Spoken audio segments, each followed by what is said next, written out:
किळसवाण्या पद्धतीनं महिलांचं लैंगिक शोषण करणारे हे जे काय बुवा आहेत आणि त्यांच्या पाठीमागे असणारे हे जे राजकीय नेते आहेत, त्याचबरोबर प्रशासनातले सुद्धा अनेक दिग्गज त्याच्यामध्ये आहेत, या सगळ्यांची चौकशी झाली. 200 कोटीची मालमत्ता या बुवाकडे येतेच कुठून आणि त्याचे पाय काय धुवून फिरतात, काय काय हे सगळं आम्ही बघितलेलं आहे. मी तर समाज माध्यमामध्ये अमित शहा, देवेंद्र फडणवीस, एकनाथ शिंदे अशा अनेक लोकांचे फोटो बघितले त्या बरोबर. त्यामुळे या सगळ्यांचीच चौकशी झाली पाहिजे. आजकाल अशा बुवांचं सरकारी पातळीवर फारच उदोउदो केलं जातं. खुद्द मुख्यमंत्र्यांच्या शपथविधीला सुद्धा असे अनेक बुवा बसलेले होते. माणसानं धार्मिक जरूर असावं, परंतु अशा प्रकारे अंधश्रद्धा पसरवणारे आणि माणसाच्या धार्मिक भावनेचा गैरफायदा घेऊन अतिशय किळसवाण्या पद्धतीनं महिलांचं लैंगिक शोषण करणारे हे जे काय बुवा आहेत आणि त्यांच्या पाठीमागे असणारे हे जे राजकीय नेते आहेत, त्याचबरोबर प्रशासनातले सुद्धा अनेक दिग्गज त्याच्यामध्ये आहेत, या सगळ्यांची चौकशी झाली पाहिजे. 200 कोटीची मालमत्ता या बुवाकडे येतेच कुठून आणि त्याचे पाय काय धुवून पितात, काय काय हे सगळं आम्ही बघितलेलं आहे. छत्रपती शिवाजी महाराज, फुले शाहू आंबेडकरांचा हा महाराष्ट्र आहे. हा महाराष्ट्र हे लोक कुठे घेऊन चाललेले आहेत? केवळ रुपाली चाकणकरांचाच राजीनामा घेऊन चालणार नाही. जे जे राजकीय नेते, मग ते विरोधातले असोत की सत्तेतले असोत, या बुवाच्या नादाला लागलेत, या सगळ्यांची चौकशी झाली पाहिजे. कारण हजारो स्त्रियांचं लैंगिक शोषण या ठिकाणी झालेलं आहे. छत्रपती शिवाजी महाराजांनी रांजाच्या पाटलाचा शिरच्छेद केलेला होता, एका स्त्रीचा अवमान केला म्हणून.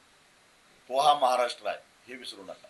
मी तर समाज माध्यमामध्ये अमित शहा, देवेंद्र फडणवीस, एकनाथ शिंदे अशा अनेक लोकांचे फोटो बघितलेले त्या बंधू बरोबर. त्यामुळे या सगळ्यांचीच चौकशी झाली पाहिजे. उलट मित्र असं म्हणेन की यांनी स्वतःहून खुलासा केला पाहिजे की हा फोटो, याचा अर्थ काय.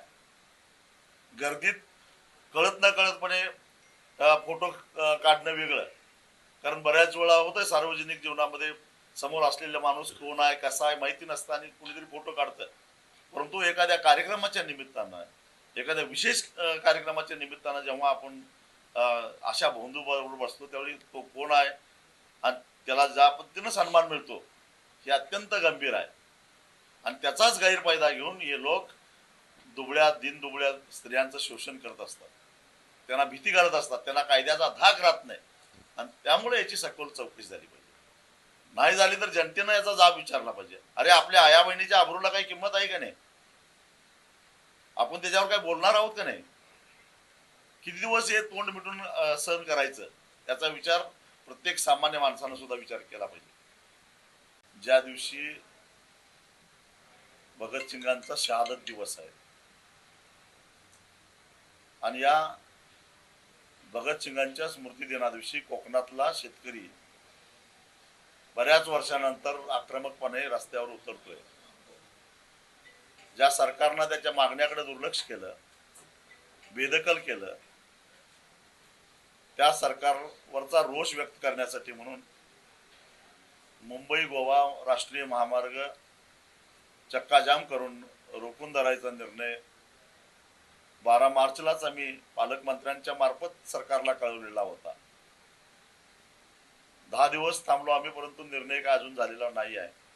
म्हणून ठरलेलं आंदोलन हे 23 मार्चला सकाळी 10:30 वाजता नांदगाव तिट्याला होणार म्हणजे होणार. मुंबई गोवा हा राष्ट्रीय महामार्ग जो आहे तो शेतकरी रोखून धरतील आणि जोपर्यंत निर्णय होणार नाही तोपर्यंत आम्ही तिथून उठणार नाही, हा आमचा निर्धार आहे.